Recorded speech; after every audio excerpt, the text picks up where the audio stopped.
Good listeners. Well, we all ended up in the library discussion. Anyway, we'll get going again. Let's give a big hand for Heather for the great refreshments. Did everybody notice the little cards telling us why we were eating what we were eating and how good it was for us? So anyway, thank you for that. So our next speaker today is Laura McKinnon, and I believe Laura is known to some people here already. She is the founder, right, and owner, is owner the right term, of the Seaside Yoga Sanctuary. And she's been involved with teaching and practicing a variety of yoga traditions for the past 15 years, so she knows what she's doing. And in her teaching and her practice, she's particularly focused on anatomical awareness and mindful movement. When she's not teaching, studying, or practicing yoga, she enjoys spending time in nature and with her family and animals, which I learned includes 3 dogs, a parrot, and a rabbit, and that's just the animals. So this morning, Laura's going to be talking with us and I believe showing us about healthy movement. So thank you. Thank you. I'm much more comfortable barefoot. Probably one of the many, many reasons why I like yoga so much. So thank you for that introduction. And yeah, it's been maybe even a little over 15 years when I first became introduced to yoga.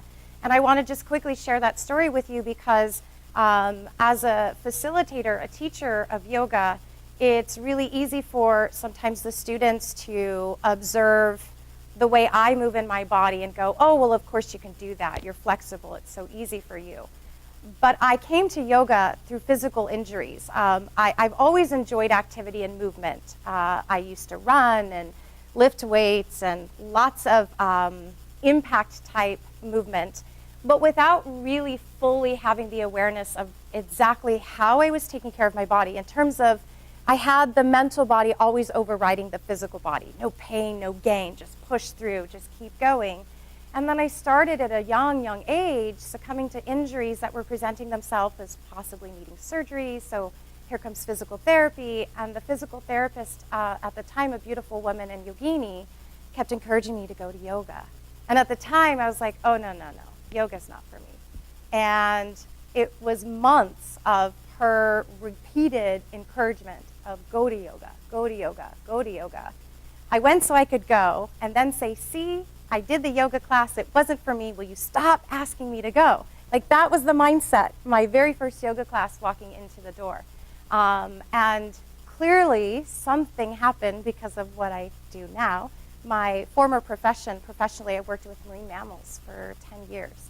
So animals has always kind of been part of my life, hence my full household. But point being is for me, I became aware, almost in a way for the first time, about how I was living and moving in my own body, right? Because everything has a cause and effect. So things that we do unconsciously from day to day, even how we sit and how we stand and how we walk, have their own physical effects in our body.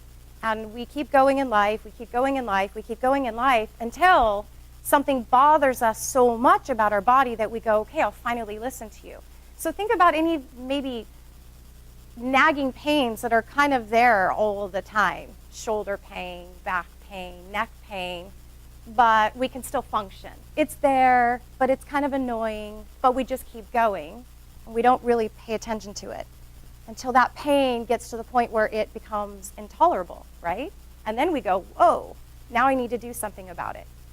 So for me, this was what yoga was, kind of this new insight, this access point into understanding about the mechanics of my body, the anatomy of my body, its functionality, and then really becoming more mindful of how I was potentially positioning myself to a place of getting injured or in a place of chronic all the time pain. And then from that awareness, everything started to just then snowball forward into this beautiful experience that I now have in my body. I turn 40 next year, and I know, but I don't tell that, I say it because I started yoga pretty much at about 20, and I will tell you, I feel far better in my own physical body in all of my 30s than I did in all of my 20s. And how neat is that to say that in an older body, I feel better than my younger body, if that makes sense. Because I wish all the time, I tell my beginning students this, that my very first yoga class, I wish there was like a video camera. I would gladly embarrass myself on YouTube and the internet because what I can do now in my physical body was not available to me then. So sometimes it's really easy to label a person, oh, but I can't do that because I'm not flexible, but you can because you are. Well, that's why we come to yoga, right? So if we're stiff in the joints, stiff in our bodies, we don't say, well, yoga's not for me because I can't move that way. No, yoga is for you, and yoga might be able to assist you in being able to move that way. That makes sense? How many of you, just by a show of hands, have ever done a yoga class before? Wow, that's awesome. So a lot of you kind of already know what I'm talking about.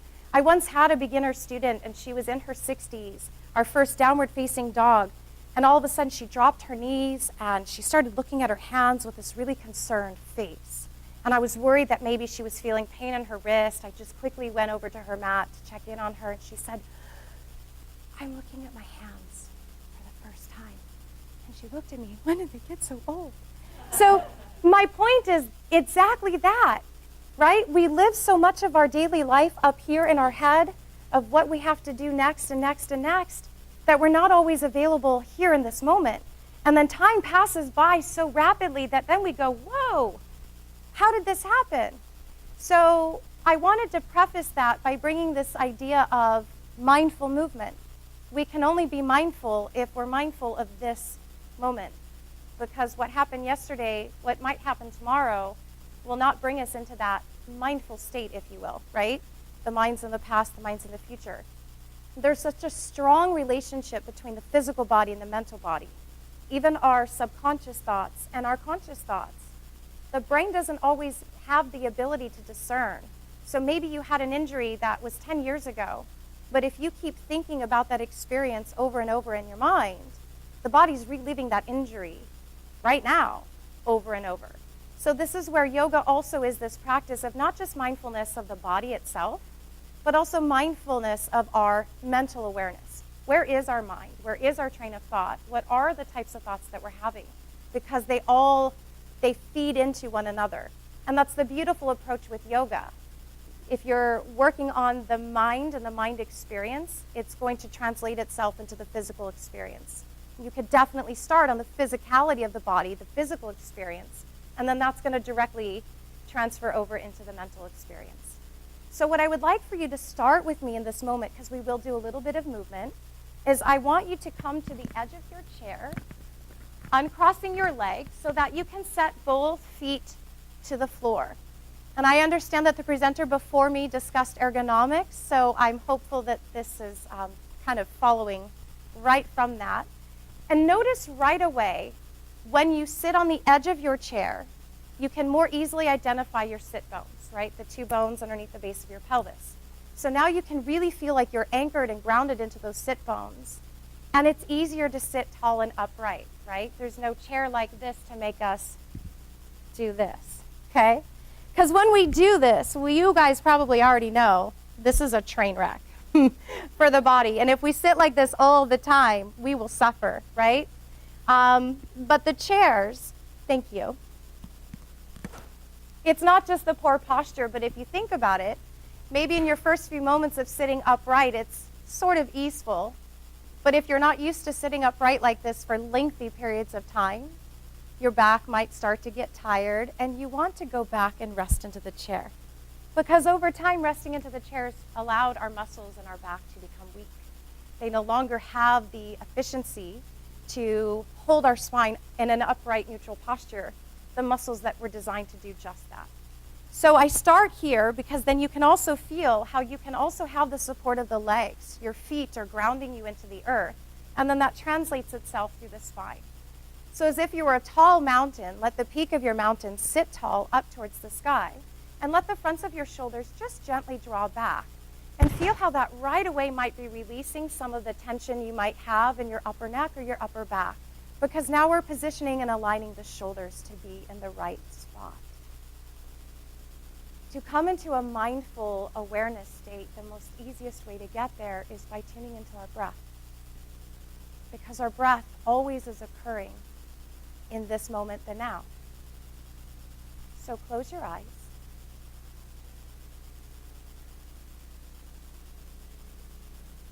And as you close your eyes, just feel the alignment of your spine.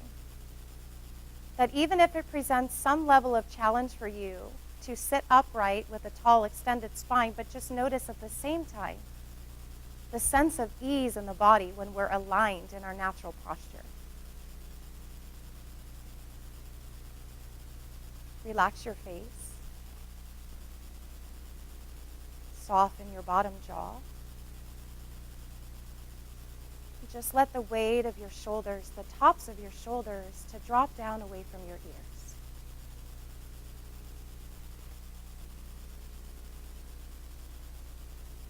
Start to notice your breath. I'll encourage that you gently breathe in and out through your nose. And just notice if your breath is smooth and even, if it feels just disjointed or jagged. And by simply noticing the breath, can you begin to settle into a place of the breath where it is smooth and even? The length of your inhale just as long as the length of your exhale.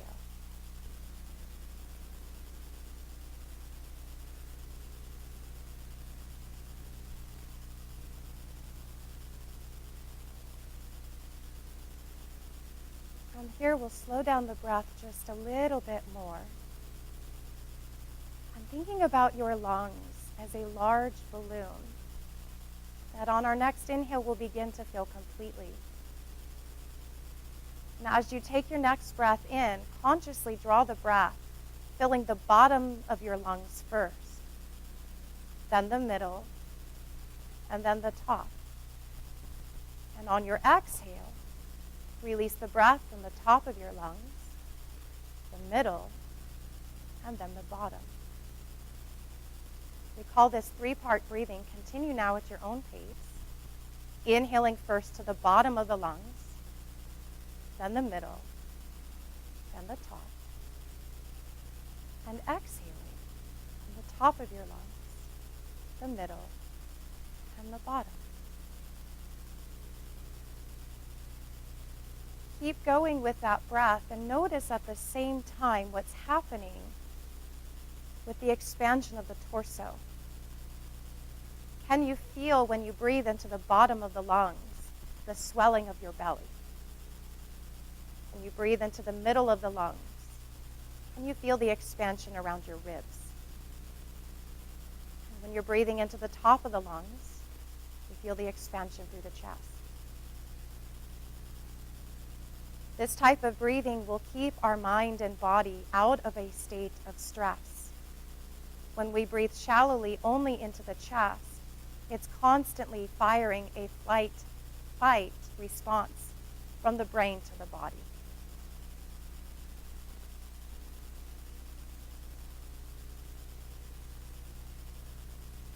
And let's just do 2 more rounds of breathing like that.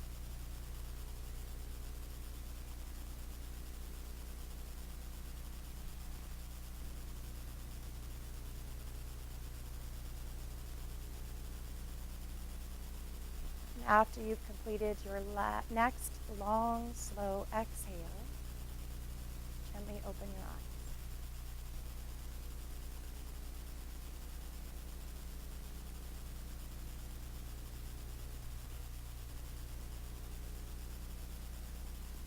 So we're quiet, yes, but can you notice the stillness in the room?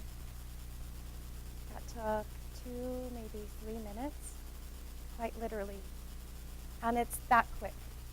So even just by moving away from a stressful sensation in our body or a stressful sensation in our mind, by turning into the breath, taking a moment to pause and establish this deep breathing response, things start to soothe and calm down.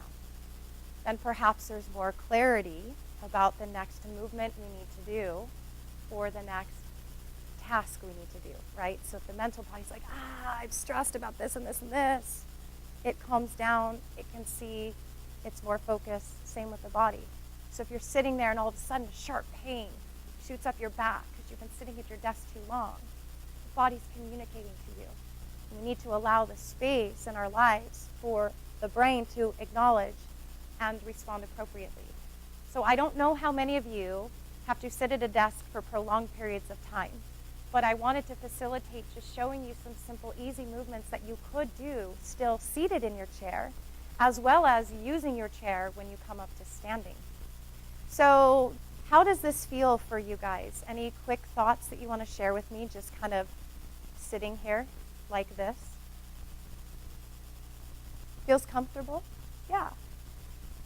And calming. Good. Fantastic.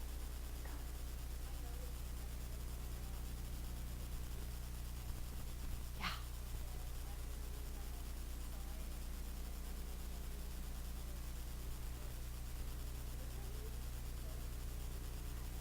And it's not a bad idea, because here's again this whole mental, physical feedback loop, right? Okay, we're working on a task. Maybe there's a deadline, there's incoming emails and phone calls, we're trying to finish it, the mind is really panicking, our jaw is clenched, our brow is furrowed, and yeah, either we stopped breathing, we're having moments of holding the breath, or we're breathing just shallowly into the chest. But then, because the breathing is now shallow and or holding, the mind is sending into the body this flight-fight response. The adrenal system kicks in, the cortisol level goes up, and then when we're always in this state, we call it chronic stress. It's almost like we get in this spin cycle that we can't get out of unless we intentionally pause to break that cycle, right? And so think about, again, because I live this constantly. I run 3 studios. I have my own classes. I'm training to certify other yoga teachers. I homeschool my kindergartner. I have my menagerie of animals. And yeah, when I've got 2 phones ringing, the emails firing, it's really easy for me to also find myself in that place. But what I notice, because my brain will say, sweetheart, you don't have time to take 2 minutes to just breathe because this needs to get done. But I assure you that if you take the time to give the 2 minutes to your breath, you will come back to your task in a much more alert and aware state. So this is part of even our fatigue in the afternoons, later in the day when we've been sitting for a long time, because we're also starting to slump and we lose the circulation. Literally, our brain becomes oxygen starved. We start yawning to bring in greater volumes of oxygen. Then our first thought, the mind says, hey, we need to go get a cup of coffee. But to be honest with you, the quickest way to energize and re-alert your brain, I'll show you a couple of ways that you can easily, safely go upside down, but also just even a quick, gentle back bend. Our posture of our upper spine, the thoracic, is already in its natural curve in a slightly flexed state, flexion, right? And this is a greater flexion. So to mitigate that, just even interlacing your hands behind your back, let's start here, do this with me. Keep your elbows bent for a moment so that you can safely roll your arm bones back. Feel how broad your chest gets. You might start to feel an expansion here. And then I know you might run into your chair. Just start to stretch your knuckles down. You could do this standing, of course. But if you stay here for a few cycles of breath, coming into a back bend quickly energizes the body. It starts to actually bring heat to the body.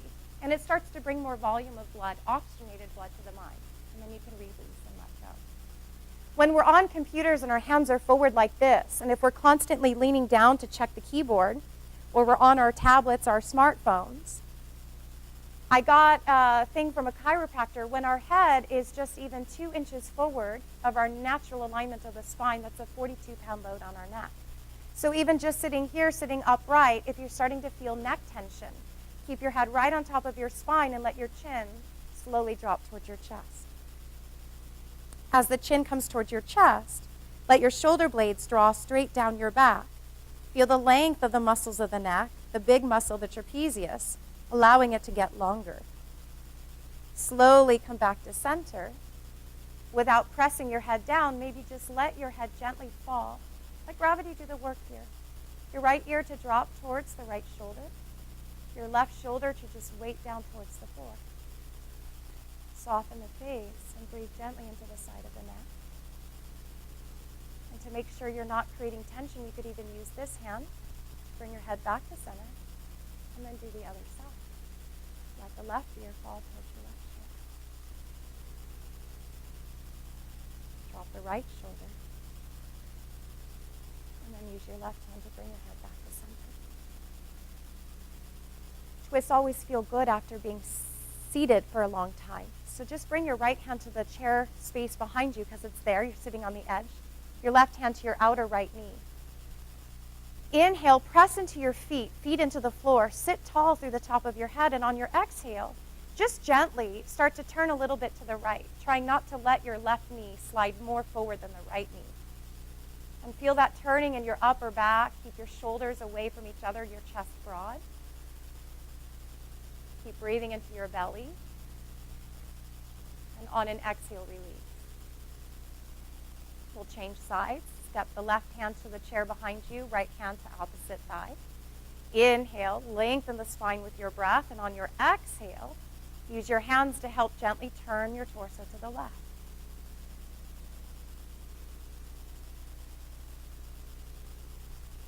And then release your twist. Bring your hands here so I know you're not using them. You're going to use your feet to help you get up. So push into your feet and stand all the way up. Right? Think about how much your hand wanted to go down to that chair and help you up.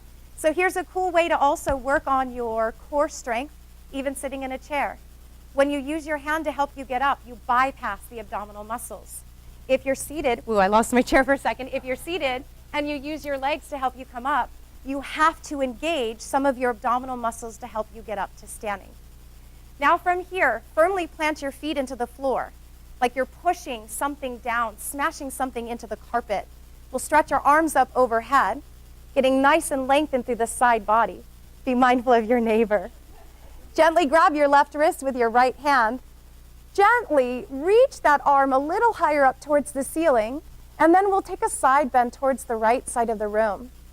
Try not to lose your foundation near your left leg. Keep smashing that left foot down, and feel how that opens the waistline, your outer ribs, your outer shoulder.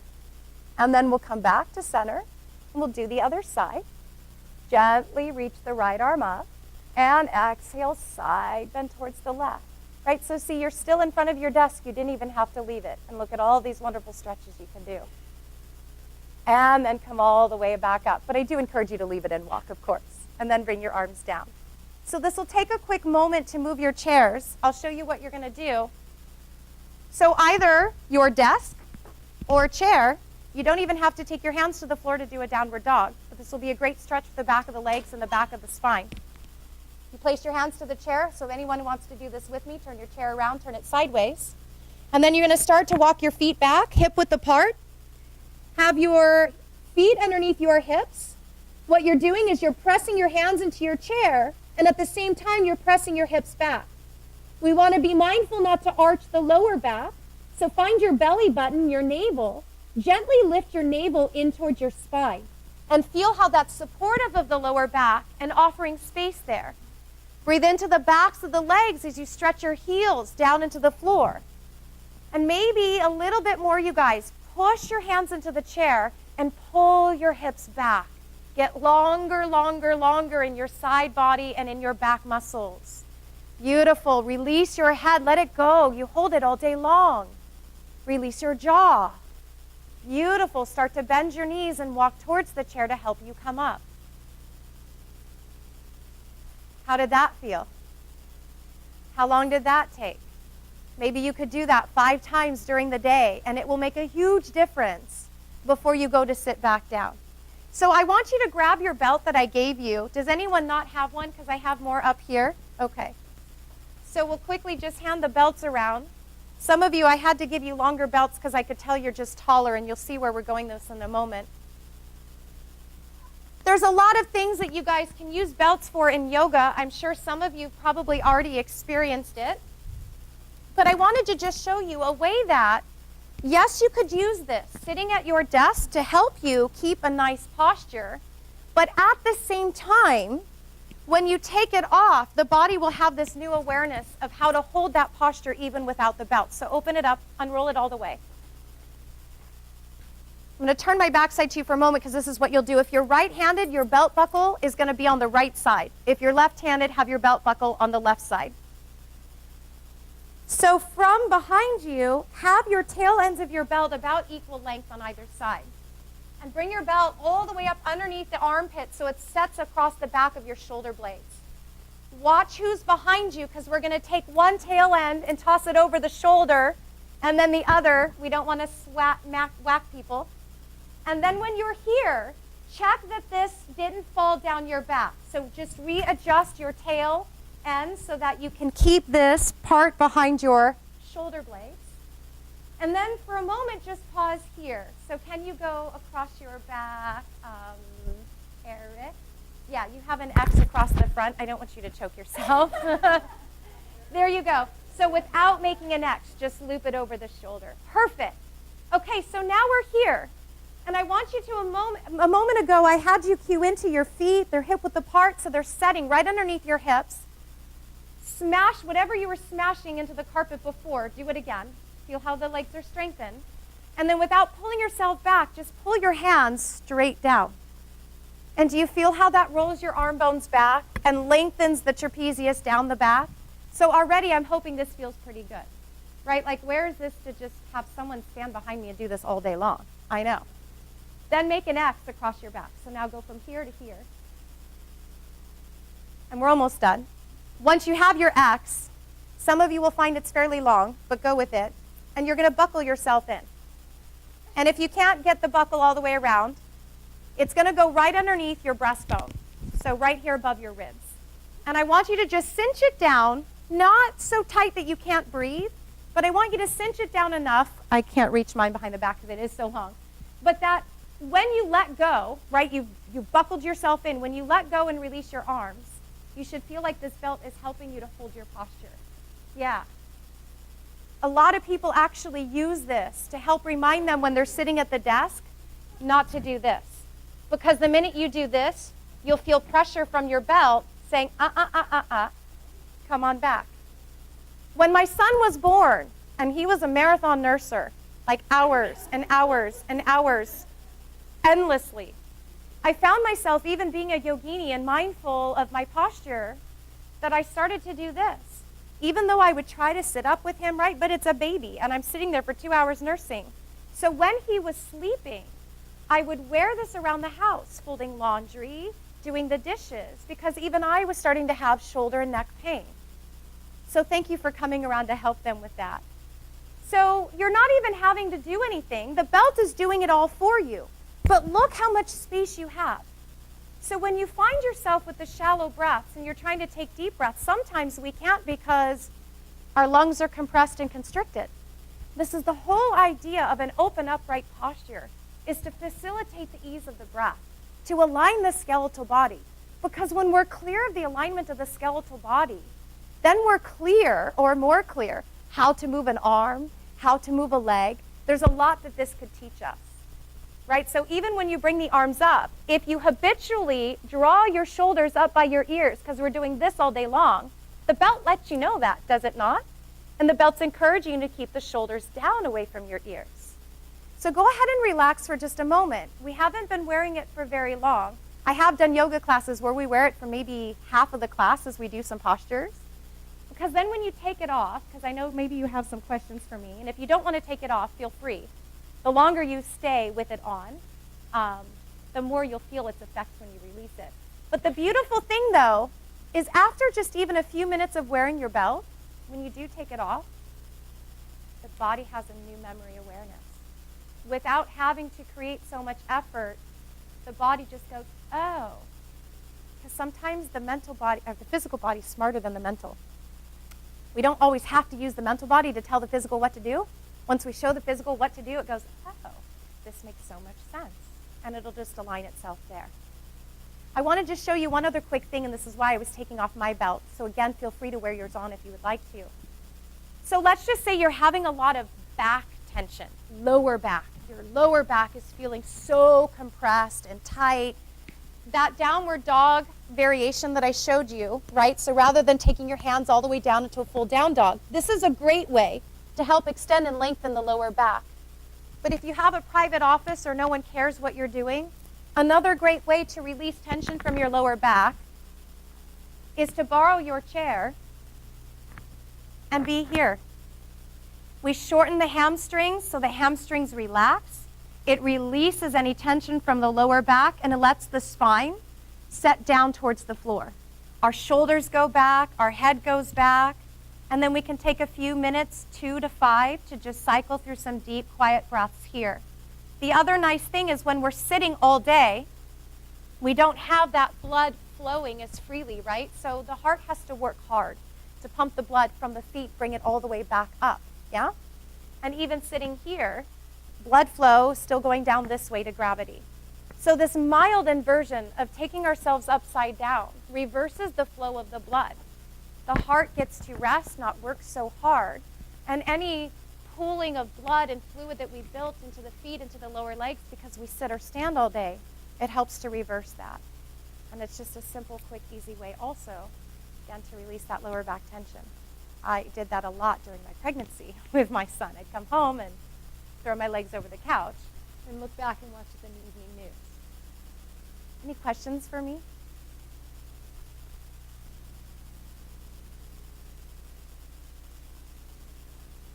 Yeah, so they're called yoga belts or yoga straps. I know that Whole Foods, Target has them, Sports Authority, I think even, REI has a small yoga section. Some yoga studios, I don't do a lot of retail. I tend to do special order. My students will say, hey, order me this, order me that, or go online. Just type in yoga belt, and oh my gosh, you'll get 100 or more different websites. Amazon. I just ordered a bunch through Amazon. Amazon has a great selection. And then you can utilize these also leg stretches. So if you have tight legs and you're lying on the ground, you can take a belt, stretch your leg up. Maybe your leg is here, so you can get a nice stretch. It doesn't have to be all the way over.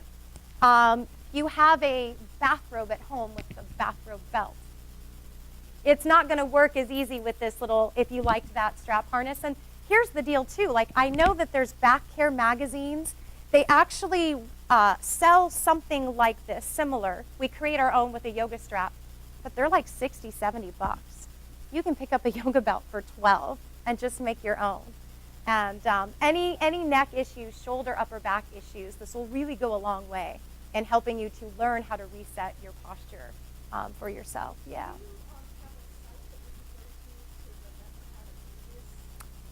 You know, that's a good question.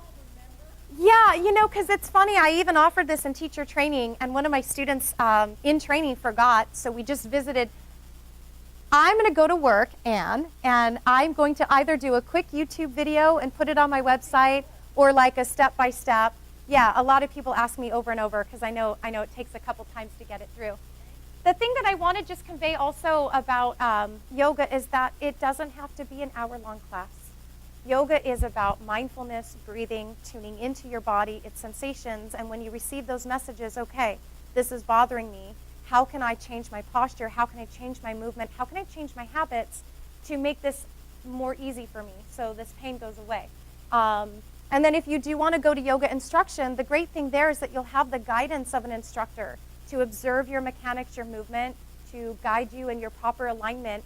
Those are all things that you can learn from the classroom and take home and practice. Yoga can go with you wherever you go. It's available 24/7. I mean, think about our breath. It's the most amazing resource that is free. We don't have to go to a store and buy air, right? This breath is always flowing underneath our nose 24/7. And we start there with the breath, and then the breath can take us in all different directions.